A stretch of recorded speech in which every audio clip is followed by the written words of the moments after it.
এখনের সকালটায় তাকালেই যেন মনে হয় শরতের আকাশ। তাই না? এখনও পুজোর একটা মাস বাকি আছে। সত্যি ভাবলেই না খুব কষ্ট হয় জানো তো। কি তাড়াতাড়ি মনে হয় পুজোটা চলে আসলো। আর এইবার যেহেতু সময়টা আমার খুবই খারাপ, তো শুধু একটা কথাই মাথার মধ্যে ঘোরে, জানি না এবার পুজোটা কিভাবে কাটাবো। গত বছরও একটা দিনও বেরাতে পারিনি, মা দুর্গার মুখও দর্শন করতে পারিনি।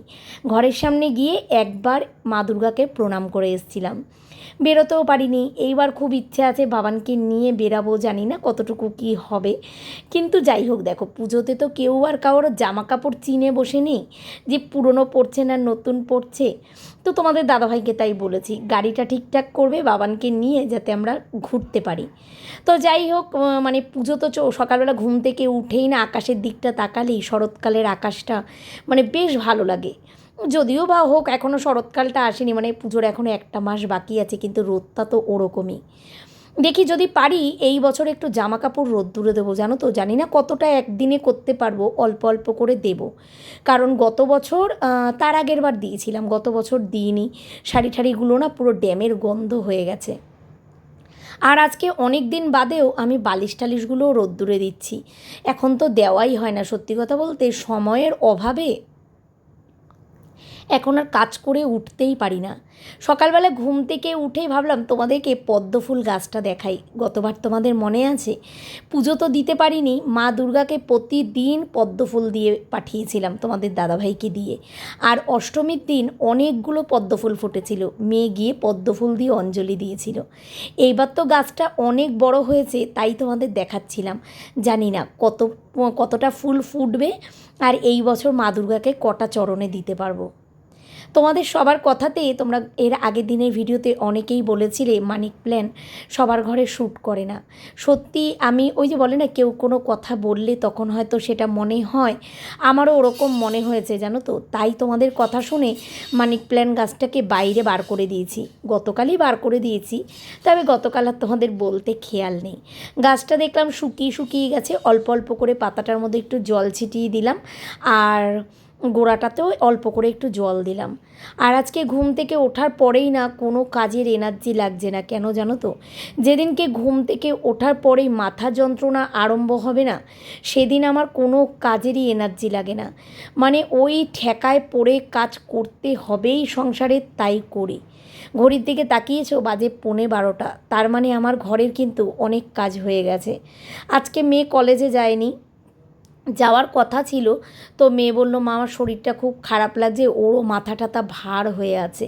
আর আমারও মনে হয় ঠান্ডা ঠান্ডা লাগবে, গলা ব্যথা করছে, মাথা যন্ত্রণা করছে ঠান্ডার জন্য।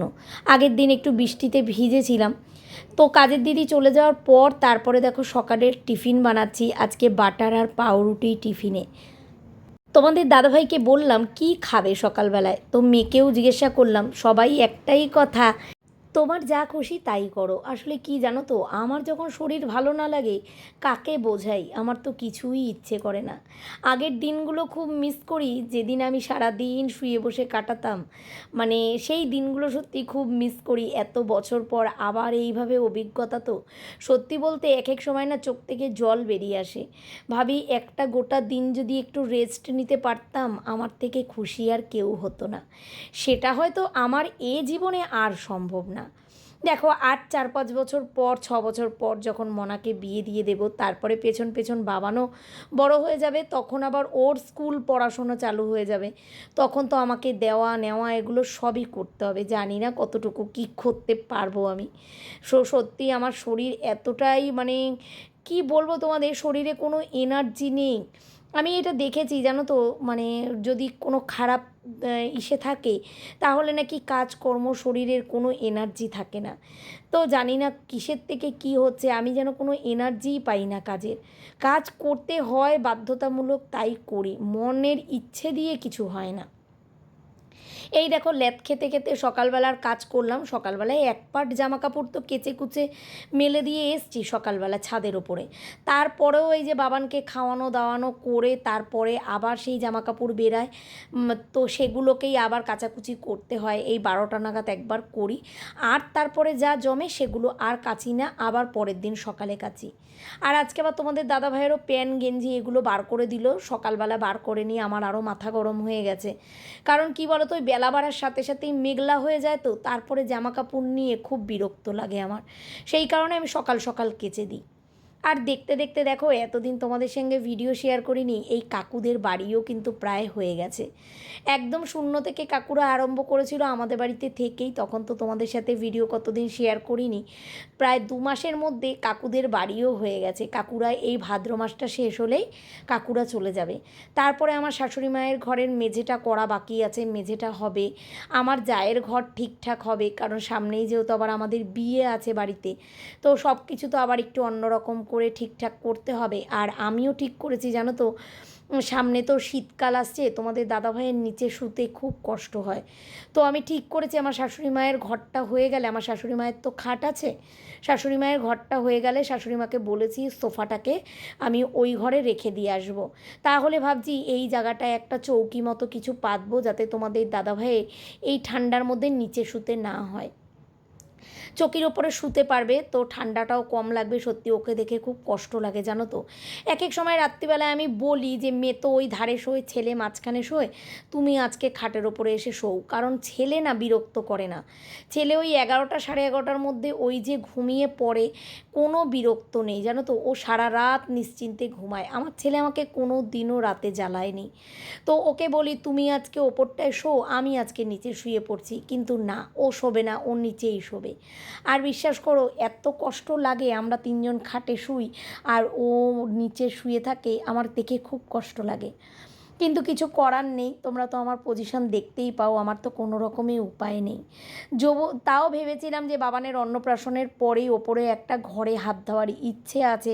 পাকা ঘর না, একটা কাঁচা টিন দিয়েই ঘর করার ইচ্ছে ছিল, কিন্তু সেই ইচ্ছেটাও এখন বন্ধ হয়ে গেছে। এখন যতদিন আমার মাথার ওপর থেকে এই সব ঝামেলাগুলো না মিটবে না, ততদিন আর কোনো কিছুতেই আগাতে পারবো না। জানি না এগুলো কবে মিটবে। যাই হোক, ছাড়ো, আজকে ওই মানে অল্প স্বল্পর মধ্যে তোমাদের সঙ্গে কাজের ভিডিওগুলো শেয়ার করেছি। ভাবলাম না হলে আবার তো গ্যাপ হয়ে যাবে, তার থেকে চলো যেটুক যেটুক পারি একটু একটু করে ভিডিও তোমাদের সঙ্গে শেয়ার করি। রান্না বান্না কাজকর্ম এখনও সব বাকি আছে। ঘড়িতে বাজে প্রায় 12:30, 12:30 বেজে গেছে। ওদিকে আমি ভাত বসিয়ে তারপরে কিন্তু বাইরের দিকে এসেছি। আর তোমাদের দাদাভাই আজকে আমাকে তরকারিগুলো সব কেটে দিয়েছিল জানো তো। রান্না করেছিলাম, তোমাদেরকে আর দেখানোও হয়নি, রান্না করেছিলাম গাঠি কচু, রান্না করেছিলাম গাঠি কচুর তরকারি করেছিলাম, আর 2টো মতো চিচিঙ্গা ছিল ওটা ভাজা করেছিলাম, আর ডাল করেছিলাম, আর মেয়েকে একটু ডিমের অমলেট করে দিয়েছিলাম। এই আজকে রান্না করেছি, আর কিছুই রান্না করিনি। শরীরও ভাল লাগছিল না, আর ভাতটা একেবারেই করে রেখেছি দুবেলার আন্দাজে। রাত্রে যদি কিছু একটু লাগে তাহলে একটু ডিম টিম ভেজে নেব। মেয়েকে তাও তোমাদের দাদাভাই বলছিল থাক, তোমার শরীর খারাপ লাগছে যখন একটু আলু সেদ্ধ আর ভাত করে দাও, আর কিছু করতে হবে না। আসলে কি বলো তো, দুপুরবেলার খাওয়াটা তো শুধু আলু সেদ্ধ ভাত দিয়ে না সত্যি খেতে দিতে ইচ্ছে করে না। যতই কষ্ট হোক ভাবলাম একটু একটা তরকারি হলেও রান্না করি। ওদিকে তোমাদের দাদাভাই আমাকে সবজি টবজি কেটে দিল, ছেলেকে মেয়ে স্নান করিয়ে দিল, মেয়ে পুজো দিল, আমি ওদিকে রান্নাটা কমপ্লিট করলাম। তারপরে তোমাদের দাদাভাই স্নান করলো, বাবানের খাওয়া দাওয়া হয়ে গেছে। এইবার আমার ছেলে প্রত্যেক দিনের মতো ঘুরতে বেরাচ্ছে। ওর বাবা এখন বাড়ি আছে বলেই এটা হয়, না হলে আমার পক্ষে তো আর সম্ভব না। দুপুরবেলা করে এই রাস্তায় নিয়ে বেরানো, সত্যি কথা আমার নিজের একদম ভালো লাগে না রাস্তায় বেরাতে। কিন্তু আমার ছেলে জানো তো একদম মানে ঘরে থাকতে চায় না, ও একটু ঘুরতে পছন্দ করে। ওর কাকা নিয়ে ঘোরায়, ওর কাকি নিয়ে ঘোরায়, ঠাম্মা নিয়ে ঘোরায়, আবার পাশের বাড়ি কাকিমা আছে, ওই কাকিমা তো সব সময় নিয়ে ওকে ঘোরায়। কিন্তু এই যে এই দুপুর টাইমটা সবাই তো দেখো খাওয়া দাওয়া করবে, রেস্ট নেবে, আর এখন বাজে ঘড়িতে 2টো। আমার ছেলের খাওয়া দাওয়া স্নান সব কিছু কমপ্লিট। এই টাইমটা ও আর ঘুমাবে না, ও ঘুমাবে আবার সেই 4:30-র সময়। এই টাইমটা ওর আর ঘরে মন টেকে না, ওকে একটু ঘুরতে নিয়ে বেরাতে হবে। এই যে ওর বাবা দেখো সাইকেলে বসিয়ে এখন চললো বাপ বেটা দুজনেই এখন ঘুরতে। আর আমার তো একদম ভালো লাগে না, তবে জানো তো ছেলে না এই সাইকেলটা পেয়ে ভীষণ খুশি হয়, এত খুশি হয়। এই দেখো কোনখানে পা তুলে রেখেছে দেখেছো, হ্যান্ডেলে ওর পা থাকে। আর এই দেখো আমাকেও ডাকছে, ওই দেখো আমাকেও যাওয়ার কথা বলছে। ও ভাবছে মনে হয় আমিও ঘুরতে যাব ওর সাথে, সেই জন্য খুশি হচ্ছে।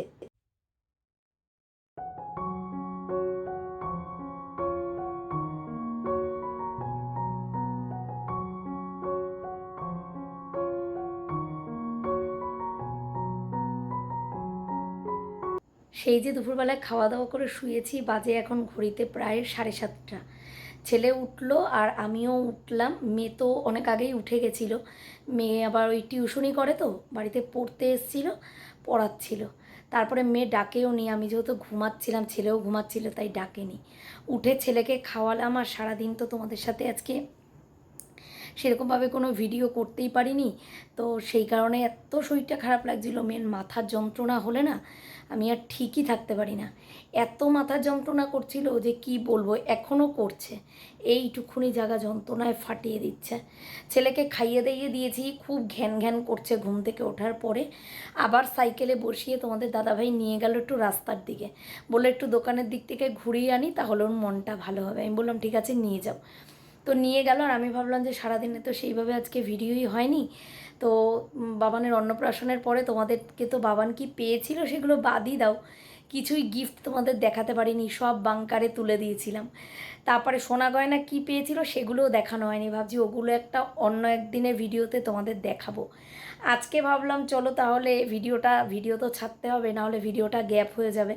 তোমাদেরকে আজকে বাবানের অন্নপ্রাশনের অ্যালবামটা দেখাই। ভিডিও তো তোমাদেরকে দিয়েছিলাম লাস্ট, ওই ভিডিও দেওয়ার পরে তার কয়েকটা ভিডিও আমি করেছিলাম, তারপর তার করিনি। অ্যালবামও তো আমরা হাতে পেয়েছি, চলো অ্যালবামটা তোমাদের দেখিয়ে আজকের ভিডিওটা শেষ করে দেবো। একটাই অ্যালবাম দিয়েছিল কিন্তু এরকম বড় ব্যাগের মধ্যে করে, তো যখনই মন খারাপ হয় না সেই পুরনো স্মৃতিগুলো মনে পড়ে। আমি তো ওই ক্যাসেটটা চালাই, মানে পেনড্রাইভটা চালাই, ভিডিওটা দেখি। আর যখনই মানে মনটা খুব খারাপ লাগে, উল্টোপাল্টা চিন্তা আসে, তখনই আমি অ্যালবামটা খুলে দেখি। তাই ভাবলাম যে সন্ধ্যের থেকেই শুয়ে শুয়ে ভাবছিলাম ওঠার পর থেকেই, না ভিডিও ছাড়বো না, এটা তো হয় না, চলো তোমাদের সাথে আজকে অ্যালবামটা শেয়ার করি। মনার অন্নপ্রাশন বলো, মনার জন্মদিন বলো, আমাদের মানে বিয়ের অ্যালবাম বলো, মানে সবই তো আগেকার মডেলের ছিল, কিছুই মানে এখনকার মতো না। আরে এখন তো সব আধুনিক। তো মানে যখনই খুব খারাপ লাগে না মনটা, তখনই তো অ্যালবামটা দেখি। আর মানে আগেও আমার এরকম হতো, যখনও মন খারাপ থাকতো, কোনো কিছু ভালো লাগছে না, তখন মনার ছবিগুলো সব দেখতাম, ছোট্টবেলার ছবিগুলো। এখন এই ছেলের অ্যালবাম আসার পরে মেয়েরটাও দেখি, ছেলেরটাও দেখি। যাই হোক দেখো এর ফন্ডের পেজটা ঠিক এমন, ঠিক আছে। জানি না কতটা ক্যামেরাটার জন্য স্পষ্ট তোমরা বুঝতে পারবে, কারণ সত্যি কথা ফোনটা কিনেইছি, আমার ঠিক ক্যামেরা কোয়ালিটিটা আমার ঠিক পছন্দ না, জানো তো। ক্যামেরাটা খুব একটা ভালো না, মানে আমি যেরকম চাইছিলাম সেরকম হয়নি। তো যাই হোক এইটা হচ্ছে প্রথম পেজ, এই দেখো এটা হচ্ছে প্রথম পেজ। এইটার মধ্যে এমন করা, এই যে পুরো প্লাস্টিক টাইপের করা ছবিটা, যাতে এর ভেতরের ছবি নষ্ট না হয়। এই যে এই পেজটা এমন করা। আর এই পাঞ্জাবি পরাটা তো তোমরা দেখেইছো, কীভাবে যে তোমাদের দেখাবো বুঝতে পারছি না, আলো পড়ছে, দাঁড়াও দেখো এইটা ঠিকঠাক আসছে, ওদিকে টিউবের আলোটা পড়ছিল তো। এই দেখো এই হচ্ছে প্রথম পেজটা। তারপরে তো একটা হোয়াইট পেজ আছে। তো আমি কিন্তু ওরা যা অ্যালবাম দিয়েছিল তার তুলনায় আমি কিন্তু আরও পেজ দিয়েছিলাম বেশি, আমার আরও 1,500 টাকা মতো বেশি পড়েছিল। কারণ আমার সবার ছবি অ্যালবামে রাখতে গিয়ে ওরা যা পেজ দিচ্ছিল আমার তাতে হয়নি, তো সেই কারণে আমি আবার নিয়েছিলাম। তো ছবিগুলো খুব সুন্দর এসছে, আর অ্যালবামটাও আমার খুব পছন্দ হয়েছে। তবে শুধু একটা জিনিসের একটু কমতি, সেটা হচ্ছে বাবানের একা একটা ভাত খাওয়ার সময় ছবি তুলতে পারিনি, ওই তালে গোলে সব গন্ডগোল হয়ে গেছে। ছবিগুলো খুব সুন্দর এসছে, আসলে সামনে থেকে দেখলে একরকম, আর মানে যে আমাদের কাজটা করেছে না ভিডিওর কাজটা, মানে ভিডিও খুব সুন্দর হয়েছে। আর এই দিকে তোমার অ্যালবামও খুব সুন্দর হয়েছে, অ্যালবামটা তো আমার বেশ পছন্দ হয়েছে। তাই ভাবি দেখো এখন রান্নাঘরের পেছন দিকটা লাগছে, মানে খোলা ছিল তখন, তখন তো করিনি, তখন যদি করতে পারতাম ছবিগুলো আরও সুন্দর আসতো। এই যে বাপের বাড়ির থেকে তত্ত্ব এসেছিল, দিদিরা তত্ত্ব দিয়েছিল, সত্যি সেই মুহূর্তগুলোই অন্যরকম ছিল। এত মনটা খারাপ লাগে, মানে এই যে বলে না অনুষ্ঠান বলো যাই বলো এগুলো আসছে আসছে, সেটাই একটা আনন্দ। এসে চলে গেলে ব্যাস সেই তো চলেই হয়েই গেল। এগুলো আমরা গায়ে হলুদের কিছু ছবি, আমি আর আমার যা। আর খুব শিগগিরই আমাদের বাড়িতে তো তোমরা জানোই বিয়ে আছে, বিয়ের যতটা পারবো তোমাদের সঙ্গে বিয়েরও সব শেয়ার করব। আমাদের বাড়ির নিয়মকানুনে প্রথম, মানে আমাদের বাড়িতে, মানে আমাদের বংশে, মানে বলতে গেলে আমাদের বাড়িতে প্রথম বিয়ে আমার জায়ের মেয়ের। ওখানেও অনেক নিয়মকানুন আছে, সেটা একটা আলাদাই আনন্দ। তো সেটাও তোমাদের সঙ্গে শেয়ার করব যতটা পারবো। যাই হোক, ক্যামেরার জন্য না ছবিগুলো ঠিকঠাক লাগছে না, জানো তো, কেমন একটা ফ্যাকাশে ফ্যাকাশে লাগছে। ফটোতে তো খুব ভালো লাগছে, এই হলুদ কালারগুলো কেন জানি না অ্যালবামে এমন হয়ে গেছে, মানে ফোনটার জন্য এমন লাগছে। এগুলো কিন্তু অ্যালবামটা খুব সুন্দর লাগছে জানো তো দেখতে। মানে অনুষ্ঠানের দিন তো তোমাদের সঙ্গে সেইভাবে ভিডিও শেয়ার করতে পারিনি, দেখেইছিলে খুব কম কম ভিডিও তোমাদের সঙ্গে শেয়ার করছি, তাও যেইটুক জয়ী ভাই ওরা তুলেছিল সেইটুকুই তোমাদেরকে দেখাতে পেরেছি, তাছাড়া তো পারিনি সেরকমভাবে দেখাতে।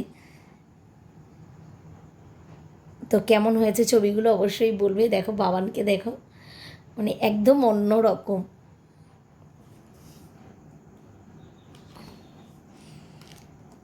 এই যে সত্যি, মানে আমি কোনোদিনও ভাবতেও পারিনি যে এই দিনটা আমার জীবনে আবারও ঘুরে আসবে। 17-18 বছর আগে যখন মেয়ের অন্নপ্রাশন করেছিলাম, দেখো তখনকার সময় তো একরকম ছিল, তখনকার সময় একরকম ছিল, একরকমভাবে অনুষ্ঠান হতো। তখন এত মানে ভিডিও ক্যামেরা, এত ফোনের কোয়ালিটি এইসবও ছিল না। তবে এখন তো আবার সবই অন্য রকম, এখন সময়ের সাথে সাথে অনেক কিছুই চেঞ্জ হচ্ছে। তো সেই হিসাব করে দেখতে গেলে যে সত্যি সব কিছুই একটা নতুনভাবে আবার নতুন করে হয়েছিল, মানে এর আনন্দটাই একটা আলাদা। আমি কোনোদিনও ভাবতে পারিনি যে আমার জীবনে আবার এই আনন্দগুলো আসবে, মানে এই দিন আমার জন্য অপেক্ষায় আছে, সেটা সত্যি কোনোদিনও ভাবতে পারিনি।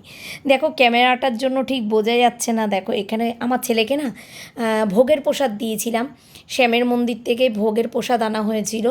আমার মেয়ের, ওর বাবার সবারই নাকি ওই শ্যামের মন্দিরের প্রসাদ খেয়েই মুখ এঁঠো করা হয়েছিল। তো আমি আমার ছেলেকেও তাই করেছি, শ্যামের মন্দির থেকে প্রসাদ এনে খাইয়েছি। আর এদিকে দেখো আমার ভাই আর ও কিন্তু একই পাঞ্জাবি পরেছিল, সেটা তো তোমরা যারা যারা ভিডিও দেখেছো তারা জানোই।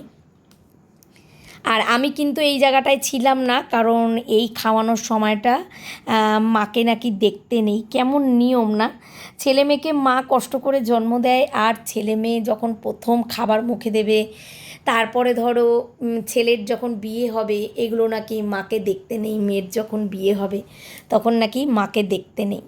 তোমরা সবাই বলো আমার ছেলের নাকি, ছেলের আমার আর আমার ভাইয়ের নাকি মুখের অনেক মিল আছে, এটা সবাই বলে জানো তো।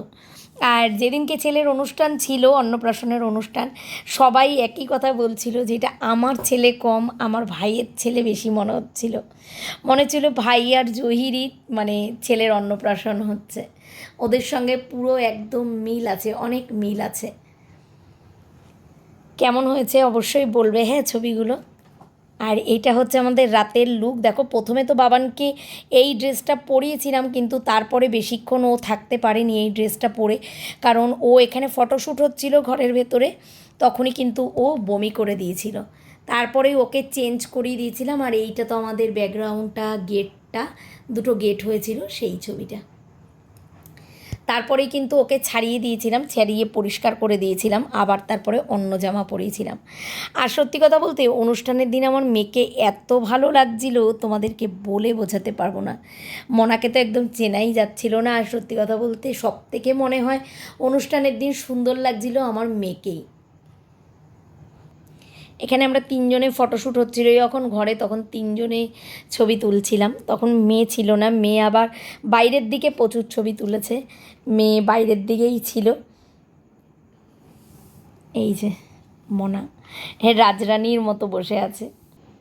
এই দেখো ওরই কিন্তু বিয়ে, তোমাদেরকে দেখিয়ে রাখলাম। এটা হচ্ছে আমার জায়ের মেয়ে। তো ওরই কিন্তু বিয়ে সামনে ডিসেম্বরের 13 তারিখে। তো সব কিছু হয়ে গেছে আমাদের কিন্তু ক্যাটারার, ডেকোরেশনের, ক্যামেরা সব কিছু, কারণ ডিসেম্বর মানে তো আর খুব একটা টাইম নেই, বুঝতেই পারছো। সেই কারণে কিন্তু সব কিছু জোগাড় হয়ে গেছে। আর এই দেখো গুলুকে। তো আমরা সেদিন সবাই এত আনন্দের মধ্যে ছিলাম না, মানে তারপরে আমাদের মনে হচ্ছিল ইস এই জায়গার ছবিগুলো তোলা হয়নি। বাবা মার সঙ্গে ছেলেকে নিয়ে ছবি তুলেছি, এই সময় মেয়ে ছিল না। তো সবার সঙ্গেই আছে। এটা আমার বাপের বাড়ির দিক থেকে আমার কাকা, আমার জেঠু, তো আমার মাসিরা।